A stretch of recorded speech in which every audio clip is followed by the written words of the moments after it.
तो वो मुसलमान बच्चियों के आज़ा काट कर एक जगह ढेर लगाया हुआ था और उस पर वो रक्स कर रहे थे। तो मैंने देखा कि दरिया सतलुज मुसलमानों की लाशों से भरकर बह रहा था, वो खून आलूद था।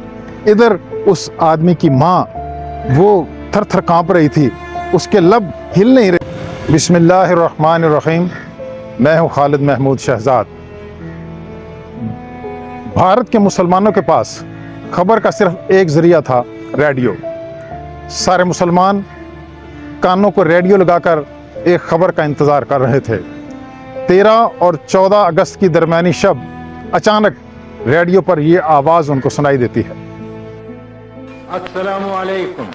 पाकिस्तान ब्रॉडकास्टिंग सर्विस, हम लाहौर से बोल रहे हैं।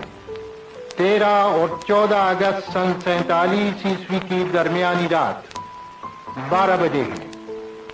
तुलुए सुबह आज़ादी।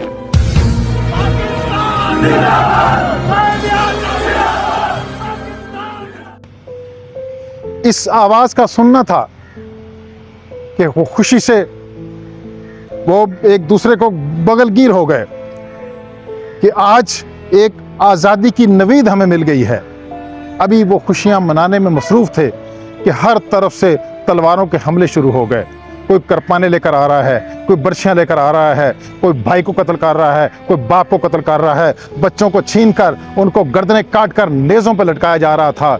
बहनों, बच्चियों, बेटियों को वो अगवा करके लेकर जा रहे थे और मुसलमान एक बेबसी की तस्वीर बने हुए थे। लेकिन वो एक ऐसी मंजिल की तरफ जानब रवाना हो चुके थे कि जहाँ पे उनको आज़ाद ममलकत में सांस लेने का मौका मिल रहा था। वो सब लुटे पुटे घरों से निकले और किसी का बाप चला गया था, किसी का भाई चला गया था, किसी की माँ चली गई थी, किसी की बहन चली गई थी। लेकिन ये फिर भी चल निकले और रास्ते में कभी उनका रास्ते में हमले हो जाते और रास्ते में कोई उनका कट जाता, कोई मर जाता। हम अपने स्टाफ रूम में बैठे थे कि हमारे दोस्त सिद्दीक साहब जो फौत हो गए हैं कुछ अर्सा पहले, वो उस वक्त वो सीनियर हेड मास्टर थे इस्लामिया हाई स्कूल उकाड़ा में। तो कहने लगे मैं आपको एक छोटी सी बात सुनाऊं। हमने कहा सुनाए। कहने लगे कि एक फैमिली इंडिया से निकली, सब कटते कटते चंद लोग रह गए थे और वो एक ट्रेन में सफ़र कर रहे थे जिनमें एक माँ थी, एक बेटा था और एक बहू थी, यानी खामद बीवी, उसका एक दूध पीता बच्चा था और एक उस शख्स की माँ थी। अचानक हमला हुआ और फिर क्या था, भगदड़ मच गई, किसी को कोई पता नहीं चला। जब ये उसी शोरगुल में निकले हैं, आगे गए तो उस औरत के पास उसका दूध पीता बच्चा नहीं था। उसकी सास ने जब देखा कि इसके पास तो बच्चा नहीं है और वो भी बेबसी की तस्वीर बनी हुई है, अब उस सास ने कहा कि बेटा तुम्हारा बेटा तो चला गया, मेरे बेटे को ना बताना, कहीं मैं भी अपने बेटे से महरूम ना हो जाऊं। वो बेचारी तो पहले ही परेशान थी, वो गूंग होकर रह गई कि इतने में उस बाप की नज़र पड़ी कि मेरा बच्चा नहीं है। उसने पूछा मेरा बेटा कहाँ है? तो बीवी ने मजबूरन बताया कि वो तो वहीं रह गया है। इधर उस आदमी की माँ वो थर थर कांप रही थी, उसके लब हिल नहीं रहे थे। वो अपने बेटे को रोकना चाहती थी, लेकिन माँ की ममता भी थी, लेकिन उसको पता था कि वो भी उसका बेटा है। वो उसको रोक नहीं सकी। आंसुओं के साथ उसने देखा कि उसका बेटा भागता हुआ वापस जा रहा है। किस तरफ?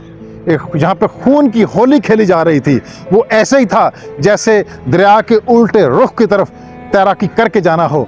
लेकिन वो कहते हैं ना कि the luck favours the brave.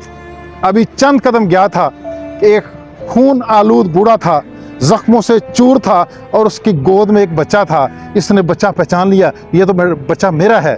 उसे यूं लगा कि ये फरिश्ता है, ये मेरे लिए एक फरिश्ता बनकर आया। उसने पूछा बाबा जी ये बच्चा कहाँ से मिला? कहने लगे बेटा वहाँ पड़ा हुआ था, मैं उठा कर लाया हूँ, मेरा तो नहीं है। कहने लगे बाबा ये मेरा है।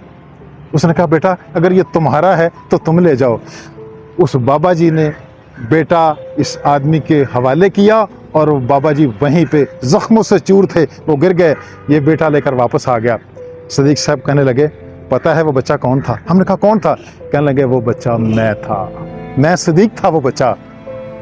मेरे दोस्तों ऐसे कितने ही सदीकों के घराने उजड़ गए, और ये लुटते पिटते, जिनमें से अधूरे जख्मों से चूर।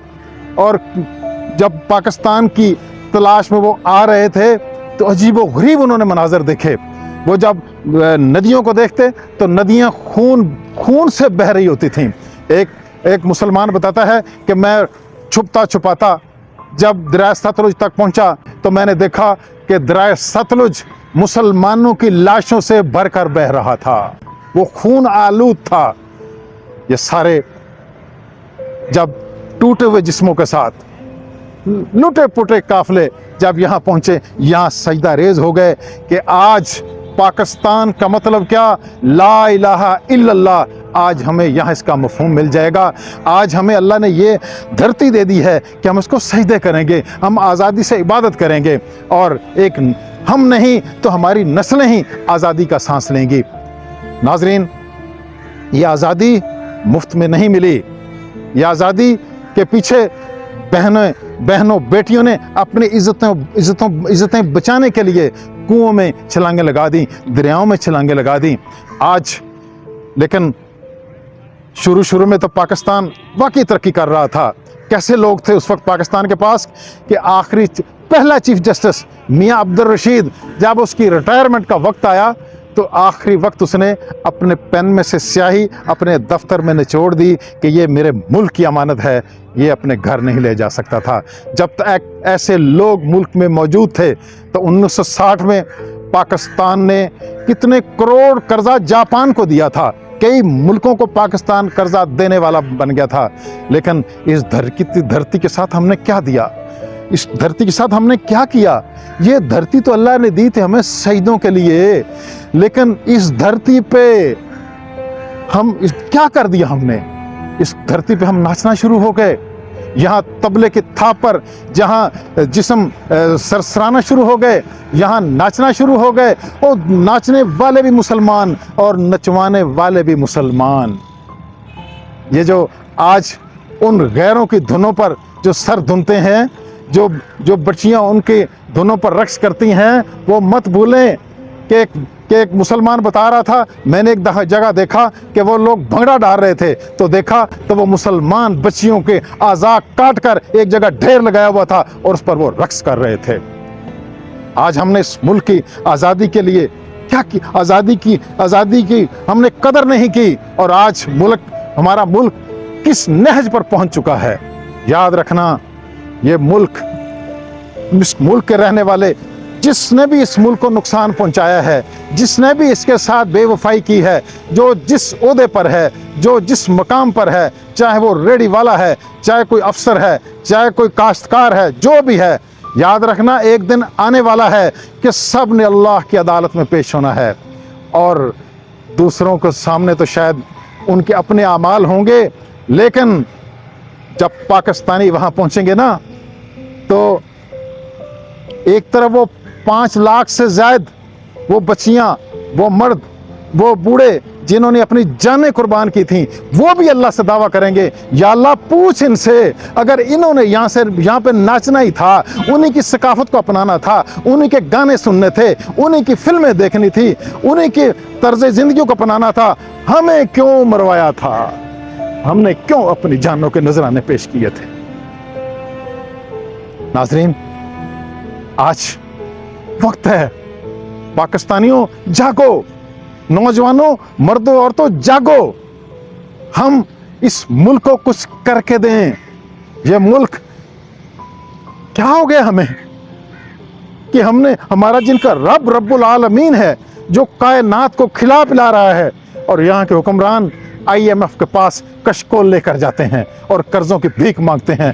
वो भूल रहे हैं कि हमारा रब तो रब्बुल आलमीन है। कभी किसी ने कहा कि आओ पाकिस्तानी कौम आज सजदा रेज हो जाएं, सारे नवाफिल पढ़कर उस अल्लाह को मनाएं जो रब सारी कायनात को खिला पिला रहा है।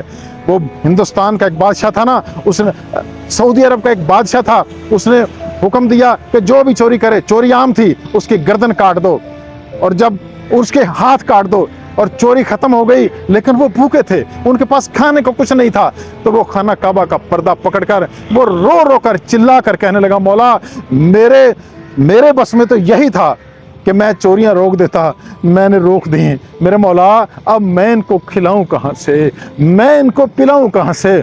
मौला इनकी भूख का इंतज़ाम फरमा। और सारी दुनिया ने देखा कि अल्लाह ताला ने उस सऊदी अरेबिया में तेल के चश्मों की दौलत से माला माल कर दिया उस सऊदी अरब को।